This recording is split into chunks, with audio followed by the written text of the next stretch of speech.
하나님께서 이 말씀으로 우리에게 은혜 주시기를 소망합니다. 오늘은 창세기의 아브라함의 이야기를 잠시 벗어나 시편 133편의 말씀으로 함께 은혜를 나누고자 합니다. 시편 133편의 말씀은 말씀의 표제 제목에도 나와 있지만 바로 다윗의 시입니다.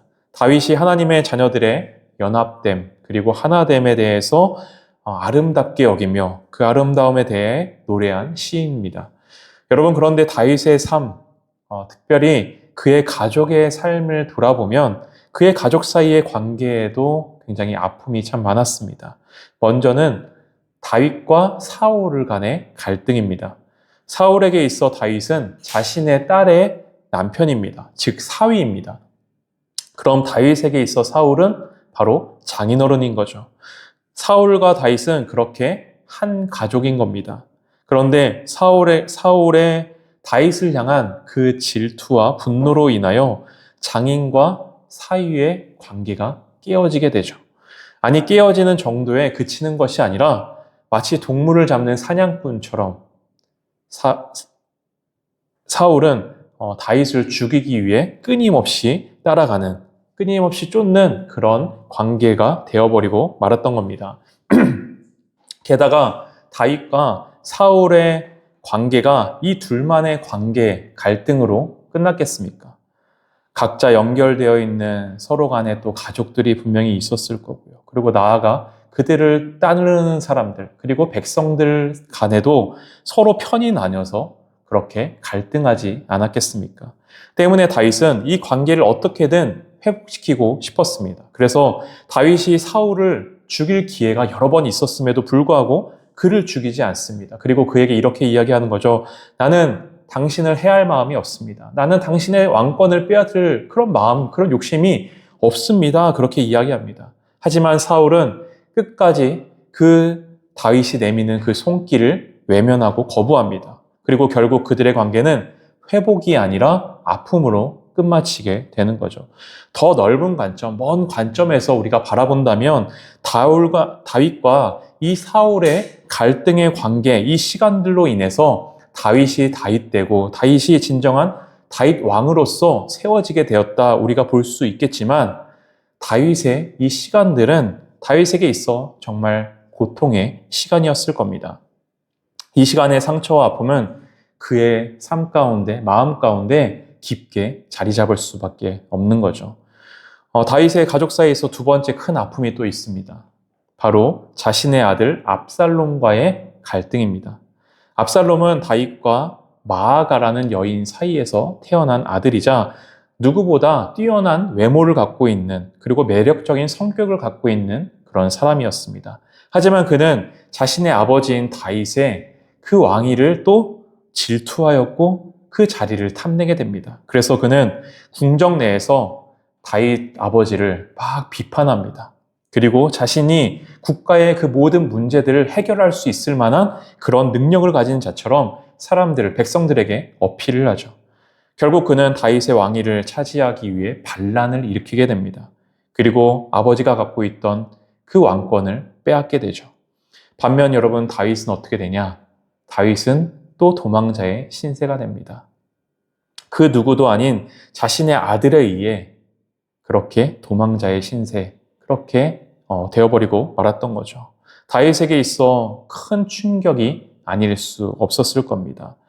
지난날 사울에게 쫓겼던 그때를 또 떠올리면서 아마 삶의 모든 것을 내려놓고 싶었을지도 모르겠습니다.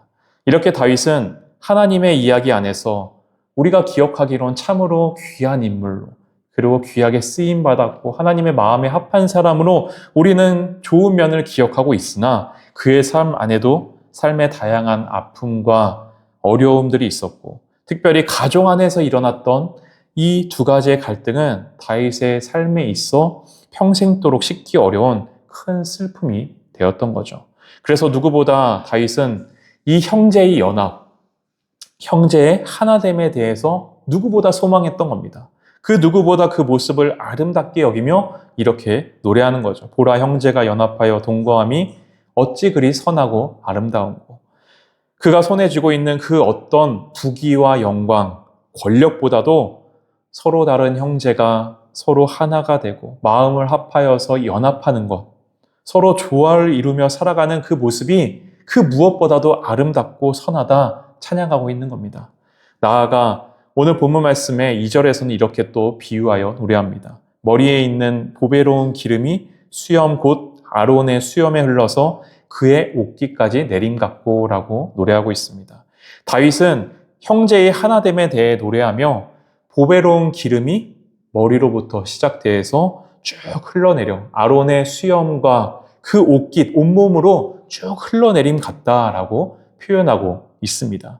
이 장면은 다름 아닌 하나님께 나아가는 제사장이 하나님으로부터 기름 부음을 받는 장면을 묘사해주고 있습니다. 여러분, 제사장이란 어떤 사람일까요?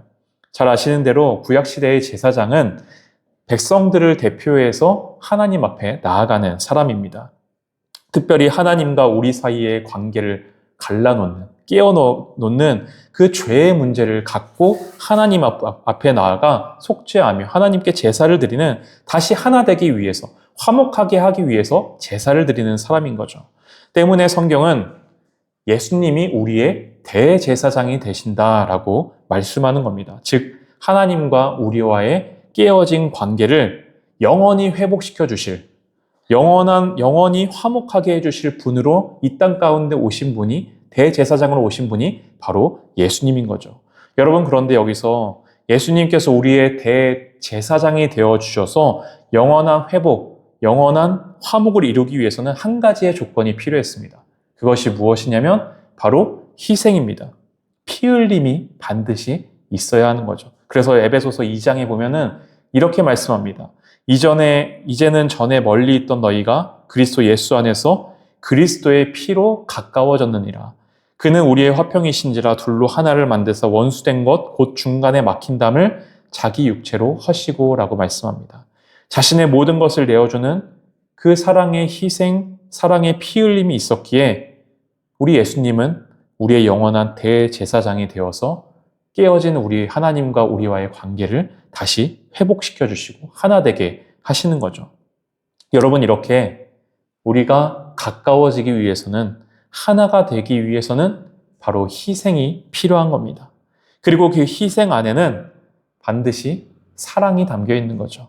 더 큰 사랑을 갖고 있는 사람이 먼저 희생할 수 있는 겁니다. 제가 초등학생 때, 어렸을 때입니다. 운동을 워낙에 좋아하다 보니 아버지와 종종 운동을 많이 했었습니다. 그럼 한 번씩 집에서 이제 아버지와 씨름을 했던 적이 있는데요.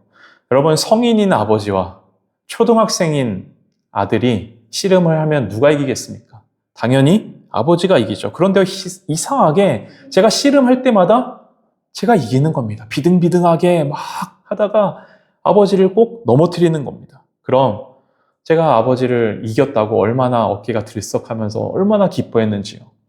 요즘에 초등학생인 저희 아이들이 제게 아빠 같이 씨름하자고 할 때가 있습니다. 그럼 제가 어떻게 하겠습니까? 제가 같이 똑같이 비등비등하게 버티다가 결국에는 져주는 겁니다. 그럼요, 제가 자기들에게 진 줄 알고 얼마나 기뻐하고 좋아하는지요. 배신의 눈길로 쳐다보지 말고 더 큰 사랑을 가진 사람이 져주는 겁니다. 희생을 하는 거죠. 여러분, 우리 가정 공동체, 교회 공동체도 마찬가지지 않겠습니까? 내 안에 은혜가 많이 담겨 있을수록, 사랑이 많이 담겨 있을수록 져주는 겁니다. 희생을 해주는 거죠. 진다고 약하고 이긴다고 강한 것이 결코 아닌 겁니다. 물론 때로 우리가 인간이기에 그렇게 사는 것이 너무 바보처럼 여겨질 때도 있습니다. 그리고 우리도 세상의 논리대로 이기면서 살고 싶을 때도 너무나도 많습니다. 하지만 여러분, 그 누구도 알아주지 않는다 할지라도 우리 하나님은 그 모습, 그 마음을 기억하시는 겁니다. 그리고 하나님은 갚아주시는 거죠. 다시 오늘 본문으로 돌아와서 여러분, 제사장 머리에 기름이 부어지면 그 모습이 어떻게 변화될까요? 맨몸에 기름이 부어졌습니다. 그런 기름이 머리로부터 수염으로 온몸으로 흘러내리게 되는 겁니다. 온몸에 기름이 흘러내리니 뻣뻣하게 굳어있던 머리카락, 그리고 수염과 온몸이 이 기름으로 인해서 부드러워지게 되고 그 온몸에서 향기가 나게 되는 거죠. 여러분, 우리의 가정이, 우리 교회가, 내가 속해 있는 그 공동체가 하나 되기 위해서는 이렇게 부드러워져야 합니다. 이 부드러움이 세상 사람들에게는, 우리 주변에 있는 사람들에게 향기가 되어서 전달되어지게 되는 거죠. 성령의 충만함을 받은 교회의 모습이 그러했습니다. 성경은 초대교회의 모습을 이렇게 기록합니다. 믿는 사람들이 다 함께 있어 모든 물건을 서로 통용하고 또 재산과 소유를 팔아 각 사람의 필요를 따라 나눠주며 날마다 마음을 같이하여 성전에 모이기를 힘쓰고 집에서 떡을 떼며 기쁨과 순전한 마음으로 음식을 먹고 하나님을 찬미하며. 그런데 만약 성령의 충만함을 받은 교인들의 마음이 여전히 딱딱하게 굳어져서 날카로워져 있다면 그 누가 함께 모이기를 힘쓰겠으며 그리고 함께 떡을 떼며 함께 하기를 좋아하겠습니까? 마음이 딱딱하게 굳어 있거나 날카로운 사람들과 함께 있고 싶지 않은 겁니다. 그런 사람과 함께 있으면 항상 긴장이 되게 되고 두려운 거죠. 하지만 마음이 부드러운 사람과 함께 있으면 여유가 생깁니다. 함께 있고 싶고 함께 대화하고 싶고 같이 있고 싶어지는 겁니다. 초대 교인들이 성전에 모이기를 힘쓰고 함께 떡을 떼며 함께 기쁨으로 주님을 찬양할 수 있었던 그 이유는 그 마음이 하나님으로부터 은혜를 받아 성령의 충만함을 받아 부드러워졌기 때문인 거죠. 그리고 그런 그들의 모습은 세상의 사람들에게 아름다운 향기로 전달되어지게 되었던 겁니다. 여러분, 이런 모습을 오늘 본문 말씀 3절에서는 이렇게 표현하여 기록하고 있습니다. 3절 제가 읽도록 하겠습니다. 헐몬의 이슬이 시온의 산들에 내림 같도다. 거기서 여호와께서 복을 명령하셨나니 곧 영생이로다 라고 말씀합니다. 여러분, 여기 헐몬의 이슬에서 헐몬은요, 헤르몬 산을 뜻합니다.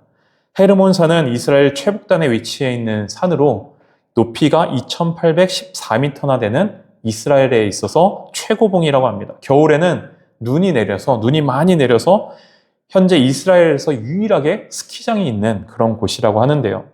이 산의 눈이 녹아 바로 갈릴리 호수와 요단강의 근원이 되게 되는 거죠.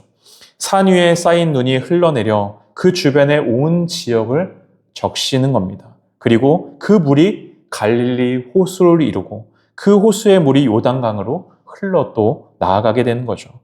또 이스라엘에는 4월부터 9월의 기간에는 건기에 속합니다. 이 기간에는 비가 전혀 내리지 않는 겁니다. 덥고 습한 뜨거운 바람이 부는 때입니다. 하지만 그럼에도 불구하고, 그런 건기임에도 불구하고 이 시기에 포도나무와 석류나무에 열매가 맺힌다고 합니다. 어떻게 그럴 수 있을까요? 건기인데 비도 오지 않고 메마른 그런 때에 그 나무들의 열매가 맺힐 수 있는 이유 중에 하나는 바로 이 헤르몬산의 영향입니다. 헤르몬산이 워낙에 높다 보니 야간에 대기 중에 있던 그 습기가 급격히 냉각되게 되고 이슬을 만들어낸다고 합니다. 그리고 그 이슬이 이스라엘 전 지역으로 퍼져서 내리게 되는 거죠. 여러분, 그런데 만약 이 이스라엘 땅에 이 이슬이 내리지 않으면 하루 종일 뜨거운 바람이 불어서 내리쬐는 뜨거운 태양볕에 의해서 그 땅에 있는 모든 식물은 말라 죽어버릴 수밖에 없는 거죠. 열매를 맺지 못하는 겁니다. 하지만 이렇게 새벽마다 이슬이 그 땅을 촉촉하게 적시게 되니까 다 말라 죽을 수밖에 없는 그 땅에서도 아름다운 열매들이 맺혀나게 되는 거죠. 여러분, 이렇게 우리의 사랑과 희생으로 인한 하나됨, 우리의 아름답고 부드러운 모습은 메마른 이 세상을 촉촉하게 적셔가는 헐몬의 이슬이 되게 되는 겁니다. 그래서 이 세상이 더 이상 희망이 없어 보이고 결국에는 말라 죽어버릴 것만 같이 딱딱하게 굳어져 보일지 모르겠지만 새벽 이슬과 같은 그 주님의 자녀들을 통해서 계속해서 이 땅이 촉촉하게 적셔 가게 되는 거죠. 그래서 소망 없어 보이는 이 세상 가운데서도 하나님의 나라의 역사는 지금도 하나님의 자녀들을 통해 계속해서 확장되어져 가는 겁니다. 이제 말씀을 마치고자 합니다. 다윗은 그렇게 우리의 모습이 부드러워지고 연합하여 하나 되며 아름다운 향기를 전하는 모습에 대해서 마지막에 이렇게 표현합니다. 곧 영생이로다 라고 표현하고 있습니다.